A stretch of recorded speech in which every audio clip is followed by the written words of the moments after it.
SBI colour के जितने भी शिफ्ट के पेपर होने थे 27 को कंप्लीट हो गए।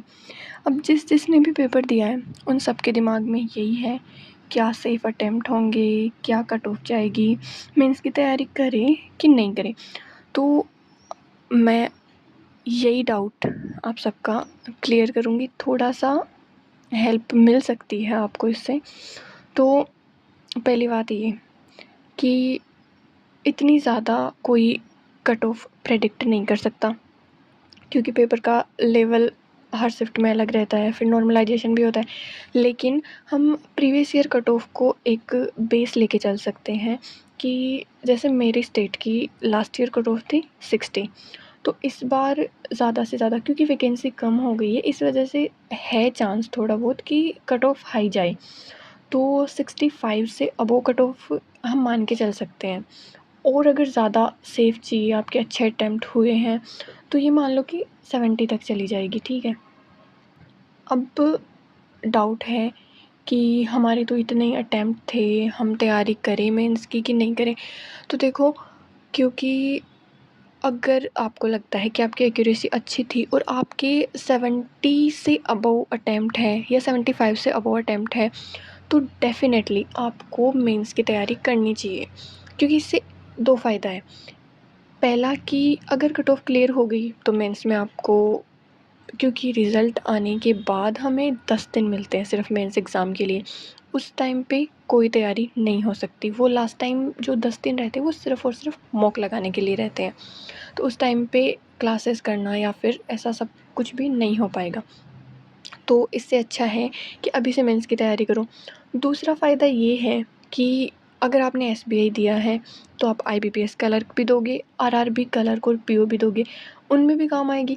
तो मेंस की तैयारी अगर आप कर रहे हो तो वो कहीं से भी ऐसा नहीं है कि आपको इससे कोई लॉस होगा, क्योंकि अभी हाँ पता है कि आईबीपीएस एलआईसी वगैरह का पेपर है, तो चलो मान लिया 5 तारीख तक आपके सारे पेपर ख़त्म हो जाएंगे। उसके बाद भी 1 महीना बचता है एसबीआई क्लर्क मेंस के लिए, तो आपको डेफिनेटली मेंस की तैयारी करनी चाहिए मेरे हिसाब से।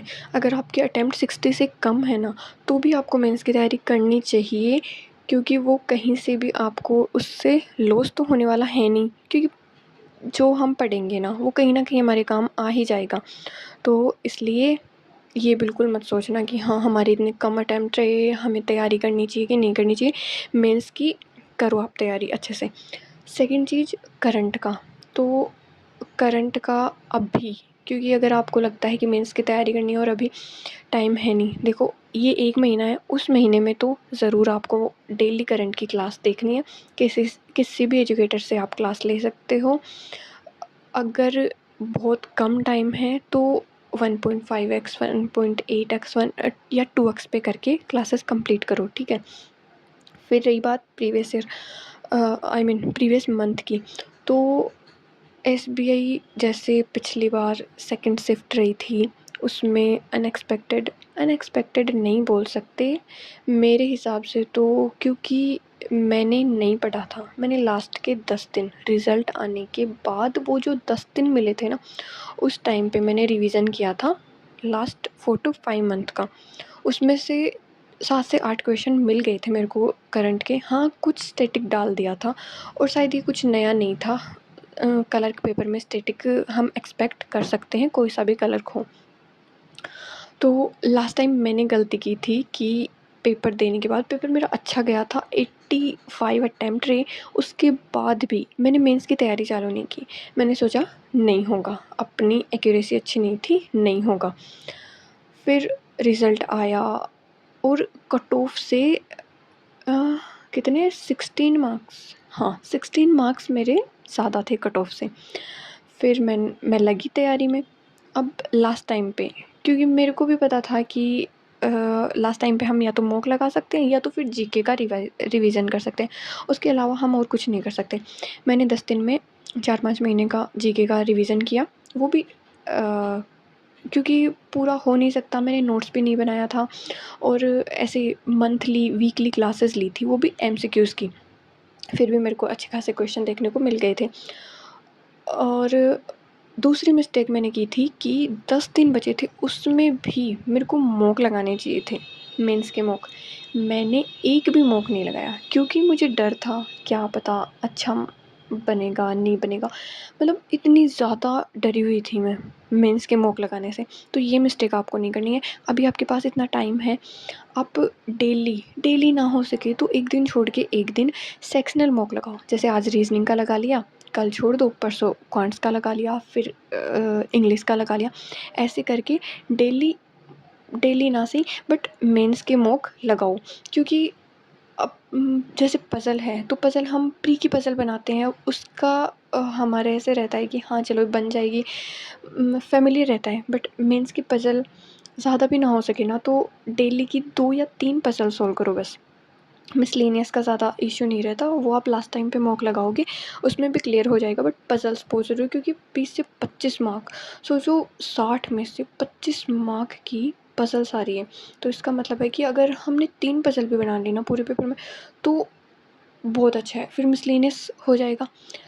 एक और चीज़ जो मैंने की थी, मैंने जब मेंस का पेपर दिया था एसबीआई कलर का, मेरा क्वांट अच्छा गया, इंग्लिश भी ठीक था। हाँ जीके क्योंकि मेरा सेकंड शिफ्ट में ही था, अनएक्सपेक्टेड रहा तो उसकी बात नहीं करेंगे। रीजनिंग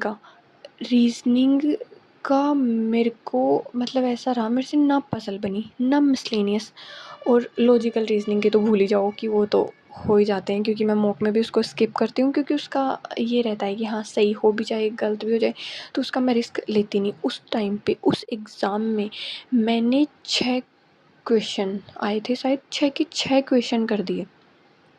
इतना गंदा, मतलब पता नहीं अब कितना ही मेरा नेगेटिव गया था। पज़ल मेरे से बनी नहीं क्योंकि मैंने कभी मेंस की पज़ल बनाई नहीं थी। सीधा प्री से उठ के मेंस में जाना, बीच में ना कोई प्रैक्टिस ना कोई क्लास, बहुत बुरा गया। तो ये मिस्टेक आप सब प्लीज़ मत करना। मेंस के मॉक लगाओ डेली, रीजनिंग की मेंस की पज़ल सॉल्व करने की हैबिट बनाओ क्योंकि करना ही पड़ेगा। चाहे एसबीआई नहीं हुआ तो आईबीपीएस तो होगा ही होगा, आरआर भी होगा। मेंस की पज़ल आपको बनानी पड़ेगी, मेंस की तैयारी आपको करनी पड़ेगी। तो अभी से मेंस की तैयारी में लग जाओ। जीके है तो जीके के ऊपर ही आप पूरा ये मत छोड़ो कि हाँ जीके ही कर लेंगे तो हो ही जाएगा। देखो जीके और इंग्लिश का भी मैं नहीं बोलती कि सबकी अच्छी रहती है, तो इंग्लिश और जीके को साइड रखो, मैथ्स और ये रीजनिंग इन दोनों को लो। 110 मार्क्स होंगे इनके कंबाइंड। उसमें से अगर मॉक में हम 60 प्लस 65 प्लस अगर बना रहे हैं तो हमारा अच्छा स्कोर चल रहा है। क्योंकि जीके जो है वो कहीं भी कैसे भी खेल सकता है, क्या पता अपने फेवर में आ जाए, क्या पता नहीं आए, फेवर में आए तो क्या पता 20 से 25 क्वेश्चन बन जाए, ना आए तो 5 क्वेश्चन भी बने। तो इस वजह से जीके और इंग्लिश पे ज़्यादा डिपेंडेंट मत रहो। क्वांट और रीजनिंग में जितनी हो सके उतनी प्रैक्टिस करो, जितनी हो सके उतने मॉक लगाओ। क्लासेस की ज़रूरत है तो क्वांट का एक बार फिर से रिवीजन कर लो सभी टॉपिक का, मेंस का। रीजनिंग है तो रीजनिंग का वैसे मैं क्लास लेना सजेस्ट नहीं करूँगी क्योंकि मैं क्लास नहीं लेती, और मैंने स्टार्टिंग से प्री के लिए भी मैंने कोई बहुत ज़्यादा क्लासेस नहीं की थी। एक बार बस मैंने 1 महीने रीजनिंग की क्लासेस ली थी, उसमें देख लिया कि हाँ ऐसे-ऐसे क्वेश्चन आते हैं, फिर मैंने हमेशा मॉक ही लगाए, प्री के लिए भी मेंस के लिए भी। क्वांट्स का देखो मैं रिवीजन कर रही हूँ अभी, अरिथमेटिक एक क्या बोलते हैं, अच्छा मतलब सेक्शन होता है कि हम उससे अच्छे मार्क्स गेन कर सकते हैं।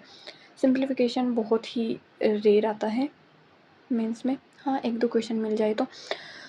उसके अलावा इंग्लिश है तो इंग्लिश के लिए ज़्यादा मैं कुछ सजेस्ट कर नहीं सकती। अगर आप पेड कोर्स ले सकते हो तो निमिषा मैम का परफेक्शन ले सकते हो, और डेली एडिटोरियल करना क्योंकि एडिटोरियल से मतलब इतनी ज़्यादा वोकेब जो एडिटोरियल में पढ़ते हैं वो सेम वोकेब मिल जाती हैं, तो इंग्लिश का डर उससे ख़त्म हो जाएगा।